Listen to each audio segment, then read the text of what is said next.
My dear students and parents, this is Daniel and welcome back to our channel. கர்நாடகால rank list மாதிரியான ஒரு PDF release பண்ணியிருக்காங்க. அதில் பார்க்கும்போது 600 மார்க்குக்கு மேலே 570 மாணவர்கள் மட்டும்தான் இருக்கிறதாக ஒரு பதிவு அப்படிங்கிறது வந்திருக்கு. ஸோ இந்த டேட்டா அஃபிஷியல் டேட்டா தான். இந்த டேட்டாலேருந்து நம்ம என்னென்ன விஷயங்களை எடுத்துக்கொள்ள முடியும் அண்ட் இதுலேருந்து சில கம்பேரிசன்ஸை பண்ணியிருக்கோம். தமிழ்நாடுனுடைய பெர்ஃபார்மன்ஸ், கர்நாடகாவுடைய பெர்ஃபார்மன்ஸ் கடந்த ஆண்டுகளில் எப்படி இருந்தது, அண்ட் இந்த வருஷம் நீட் எக்ஸாமினேஷனில் எப்படி பெர்ஃபார்ம் பண்ணியிருக்கிறாங்க, கட் ஆஃப் மார்க் எப்படி இருக்கும் அப்படிங்கிறத பற்றியெல்லாம் தெளிவாக இந்த வீடியோவில் எக்ஸ்பிளைன் பண்ணுறேன். வீடியோ ஸ்கிப் பண்ணாமல் ஃபுல்லாக பாருங்கள்.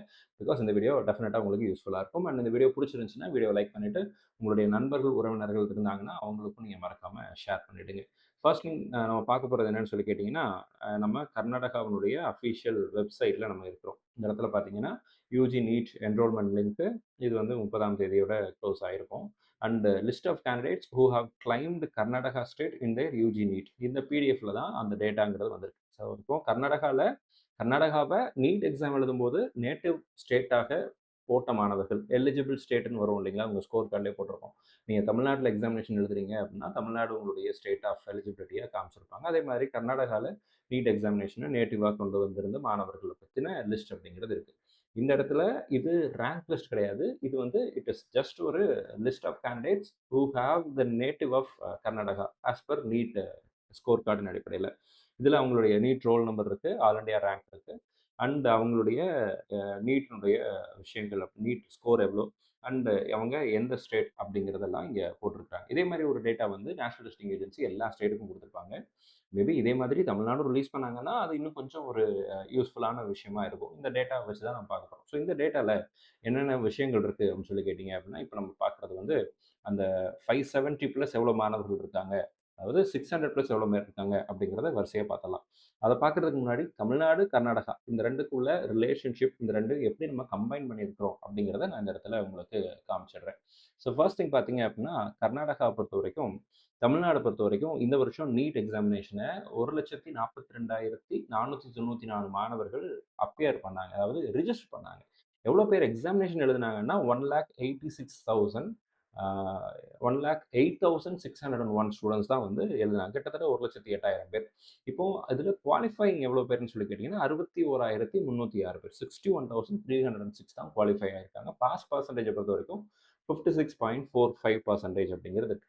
அப்போ கர்நாடகாவில் பார்த்தீங்க அப்படின்னா ரிஜிஸ்டர்டு வந்து கிட்டத்தட்ட தமிழ்நாடும் கர்நாடகாவும் சேம் நம்பர் ஆஃப் ரெஜிஸ்ட்ரேஷன் அப்படிங்கிறது பெரிய டிஃப்ரென்ஸ் இல்லை. அங்கே 1,42,000, அங்கே ஒரு 3,000 ஸ்டூடெண்ட் ஜாஸ்தி, 1,45,000. அடுத்ததாக அப்பியர்டு பார்த்தீங்க அப்படின்னா நம்மளை விட அவங்க வந்து ஒரு 3,000 ஸ்டூடெண்ட்ஸ் வந்து அதிகமாக அப்பியர் ஆகியிருக்காங்க அப்படின்னு நம்ம பார்க்குறோம். 1,08,000, அங்கே வந்து 1,17,000. ஸோ நியர்லி ஒரு 9,000 ஸ்டூடெண்ட்ஸ் அதிகமாக அப்பியர் ஆகியிருக்கிறாங்க. குவாலிஃபைடு பார்த்தீங்கன்னா 65,901, நம்மளை விட அதிகமான மாணவர்கள் குவாலிஃபையும் ஆயிருக்காங்க. அண்ட் பாஸ் பர்சன்டேஜ் வச்சு பார்க்கும்போது 56%. பெரிய டிஃபரன்ஸ் கிடையாது தமிழ்நாடுக்கும் கர்நாடகாவுக்கும் இடையில. ஏன்னா அப்பியரிங் கேண்டிடேட்ஸ் நமக்கு தமிழ்நாட்டில் குறையிறதுனால பர்சன்டேஜ் கொஞ்சம் அதிகமாக வருது. அண்ட் அங்கே வந்து அப்பியரிங் கேண்டிடேட்ஸ் தமிழ்நாடை விட அதிகமாக இருக்கிறதுனால அங்கே பாஸ் பர்சன்டேஜ் தமிழ்நாடை விட 0.45% வந்து கம்மியாக இருக்குது. ஸோ 0.4% கம்மியாக இருக்குது.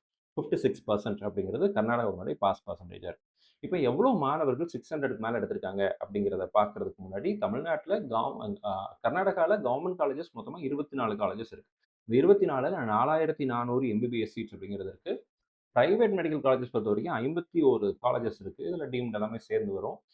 இதுல வந்து பார்த்தீங்கன்னா 10,995 சீட்டுங்கிறது இருக்கு.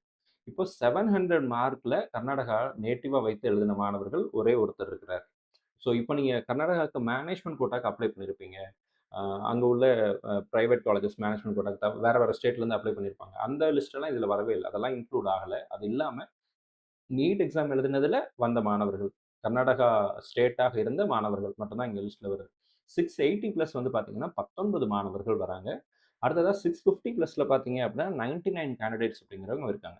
ஸோ அடுத்தது பார்த்தீங்க அப்படின்னா 625ல 262 கேண்டிடேட்ஸ் அப்படிங்கிறது இருக்காங்க. 600 பிளஸ்ல 570 கேண்டிடேட்ஸ் இருக்காங்க. ஸோ இந்த 600 வரைக்குமே மாணவர்களுடைய எண்ணிக்கை ரொம்ப கிராஜுவலா தான் என்ன ஆகுது அப்படின்னா இன்க்ரீஸ் ஆகுது. அதாவது பெரிய டிஃபரன்ஸ் இருக்கு. 680ல பார்த்தீங்க அப்படின்னா நமக்கு 19 மாணவர்கள் இருக்காங்க. அதுலேருந்து 30 மார்க் குறைச்சாலும் கூட நமக்கு வந்து பார்த்தீங்கன்னா, ஒரு 80 மாணவர்கள் தான் அதிகமா இருக்கிறாங்க. அப்போ 1 மார்க்ல ரொம்ப கம்மியான மாணவர்கள் தான் ரிப்ளிகேட் ஆகுறாங்க அப்படிங்கிற விஷயத்த பார்க்கிறோம். ஆனா இந்த மார்க் குறைய குறைய நம்பர் ஆஃப் ஸ்டூடண்ட்ஸ் அப்படியே இன்க்ரீஸ் ஆகுறாங்க. இப்போ 600 பார்த்தோம் இல்லைங்களா? 550 பார்த்தீங்கன்னா அப்படி பார்த்தீங்கன்னா, கிட்டத்தட்ட ஒரு 4 மடங்கு இன்க்ரீஸ் ஆயிருக்கு. 1932 மாணவர்கள் 550 மார்க்குக்கு மேல எடுத்திருக்கிறாங்க. 525க்கு மேல பார்த்தீங்கன்னா, 3218 கேண்டிடேட்ஸ் வந்து நமக்கு 525 மார்க்குக்கு மேல இருக்கிறாங்க. அடுத்ததா பார்த்தீங்கன்னா, 500க்கு மேல 4993 கேண்டிடேட்ஸ் இருக்கிறாங்க. ஸோ இதில தான் நம்ம வந்து முக்கியமான விஷயத்த பார்க்கணும். 500 மார்க்க்கு மேல இருக்கக்கூடிய மாணவர்களுடைய எண்ணிக்கை 4993. அப்போ அங்க உள்ள கவர்ன்மென்ட் காலேஜஸ்னுடைய டோட்டல் கவுண்ட் எவ்வளோன்னு பார்த்தீங்கன்னா, 4400 சீட் இருக்கு. இதில 15% ஹாலிடே கோட்டா போயிடும். 85% தான் நமக்கு வந்து அந்த ஸ்டேட் கவுன்சிலிங்க்குள்ள கர்நாடகாவுடைய ஸ்டேட் கவுன்சிலிங்ல இருப்பாங்க. இந்த ஸ்டேட் கவுன்சிலிங்ல இருக்கக்கூடிய இந்த சீட்ல நமக்கு வந்து சில கல்லூரிகள் இஎஸ்ஐ காலேஜஸ்லாம் இருக்கு. பெங்களூர், கர்நாடகால நம்மளுடைய இதுல கர்நாடகா பொறுத்தவரைக்கும். ஸோ அந்த இஎஸ்ஐ காலேஜஸ்ல கொஞ்சம் சீட்டு போயிருக்கும். ஸோ சம்வேர் பிட்வீன் ஒரு ரஃப்லி அரவுண்ட் ஒரு 3800 டூ 4000 சீட்ஸ்ங்கிறது வந்து நமக்கு அங்க இருக்கக்கூடிய சீட்டாக இருக்கும். சரிங்களா? அந்த ஒரு அப்ராக்ஸிமேட்டா 4000 சீட்டுன்னு வச்சுக்கிட்டா கூட, நமக்கு வந்து எவ்வளோ மாணவர்கள் இருக்காங்க பாருங்க. 500 மார்க்குக்கு மேல 4993 மாணவர்கள் இருக்கிறாங்க. அப்போ மார்க் எந்த ரேஞ்சில குளோஸ் ஆகுறதுக்கு வாய்ப்பு இருக்கு? For open category, BC, BCM Tamil Nadu மாதிரி நான் சொல்றேன். இது அங்க வந்து ஒவ்வொரு கம்யூனல் ரிசர்வேஷன் வேற மாரி இருக்கலாம். பட் சம்வேர் பிட்வீன் ஒரு 520, 515 அந்த ரேஞ்சுக்குள்ள தான் கர்நாடகாவினுடைய அந்த ஓப்பன் கேட்டகரி அண்ட் ஓபிசி கேட்டகரியில குளோசிங் அப்படிங்கிறது இருக்கும் அப்படின்னு நான் நம்புறேன். பட் அகைன் இதெல்லாம் இப்போதைக்கு டேட்டாங்கிறது நீட் மார்க்க வச்சு தானே தவிர, இன்னும் ரேங்க் லிஸ்ட்ங்கிறது வரல. ரேங்க் லிஸ்ட் வரும்போது தான் இன்னும் அக்யூரேட்டா நம்மளால சொல்ல முடியும். அடுத்ததா 450 கீழ பாருங்க. இங்க தான் ஒரு பெரிய நம்பர்ஸே இருக்காங்க. அப்போ 450 டூ 500ல கிட்டத்தட்ட நமக்கு ஒரு 4500 மாணவர்கள் இருக்காங்க. 4000 பேர் இருக்காங்கன்னு வச்சுக்கோங்களேன்.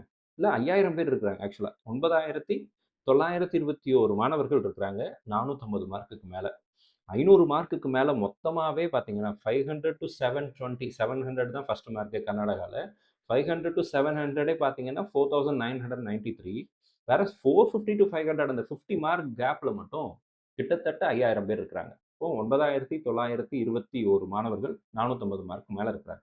அப்ப கட் ஆஃப் ஸ்லாப்லாம் எங்கக்குள்ள இருக்கும்னு சொல்லி கேட்டீங்கன்னா, 525ல இருந்து 450க்குள்ள தான் government colleges, government quota and management quota. இது எல்லாமே அந்த இடத்துல கிளப் ஆகுறதுக்கு வாய்ப்புகள் அப்படிங்கிறது இருக்கு. மேனேஜ்மென்ட் கோட்டா பொறுத்தவரைக்கும், இதுல இன்னும் கொஞ்சம் ஸ்லைட்டா குறையலாம். மேபி ஒரு 425 வரைக்கும் போகலாம். ஸோ இதுதான் இப்போதைக்கு இருக்கிற முக்கியமான விஷயமா நம்ம பார்க்கிறோம். இப்ப தமிழ்நாடுல என்ன சார் ஆகும்? தமிழ்நாட்டுல இதே மாதிரி நம்பர்ஸ் வந்து எப்படி இருக்கும் அப்படின்னு கேட்டீங்க அப்படின்னா, தமிழ்நாடுனுடைய மார்க் பெர்ஃபார்மன்ஸும் கிட்டத்தட்ட கர்நாடகாக்கு ஈக்குவலா தான் இவ்வளோ வருஷங்களா இருந்துகிட்டே இருக்கு. ஸோ நம்ம தொடர்ந்து நெறைய வருஷங்கள் இந்த கர்நாடகா, தமிழ்நாடு, பாண்டிச்சேரி, ஆந்திரா இந்த எல்லாத்தையும் பார்த்துட்டே வரோம். இந்த மானிட்டர் பண்ண விஷயத்துல நம்மளுடைய அப்சர்வேஷன் அப்படிங்கிறது, தமிழ்நாட்டினுடைய பெர்ஃபார்மன்ஸ் ஒவ்வொரு வருஷமும் இன்க்ரீஸ் ஆகுறாங்க. வேரஸ் கர்நாடகாவினுடைய இதுவும் பார்த்தீங்கன்னா, ஸ்லைட் இன்க்ரீஸ் அப்படிங்கிறது இருந்துகிட்டு இருக்கு. But over the time of period தமிழ்நாட்டினுடைய பெர்ஃபார்மன்ஸ் அப்படிங்கிறது இன்னும் கொஞ்சம் பெட்டரா இருக்கு அப்படின்னு சொல்லி நான் பார்க்கிறேன் ஒரு கல்வியாளரா.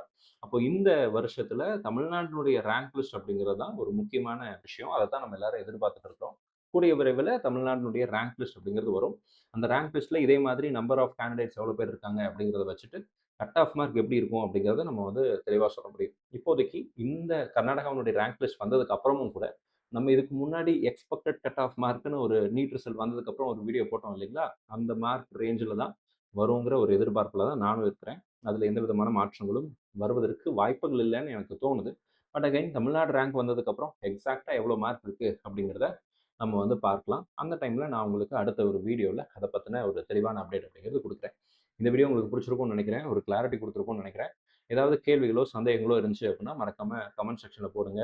அண்ட் தமிழ்நாட்டினுடைய ரேங்க் லிஸ்ட் எப்போ வரும்னா, கூடிய விரைவில ரிலீஸ் பண்ணிருவாங்க. அந்த ரேங்க் லிஸ்ட் வந்த உடனே நானே நம்மளுடைய சேனல்ல உங்களுக்கு பதிவு செய்றேன். இந்த வீடியோ புடிச்சிருந்துச்சு அப்படின்னா, மறக்காம வீடியோ லைக் பண்ணிடுங்க. சேனல் இதுவரைக்கும் சப்ஸ்கிரைப் பண்ணல அப்படின்னா, மறக்காம சேனல சப்ஸ்கிரைப் பண்ணி வச்சுக்கோங்க. நம்ம சேனல பார்க்கக்கூடிய மாணவர்கள் மற்றும் பெற்றோர்களுக்கு அவங்க விரும்பின மருத்துவக் கல்லூரிகள்ல இடங்கள் கிடைக்கும்னு சொல்லி உங்களுக்காக நானும் ப்ரே பண்ணிக்கிறேன். All the very best and thank you so much.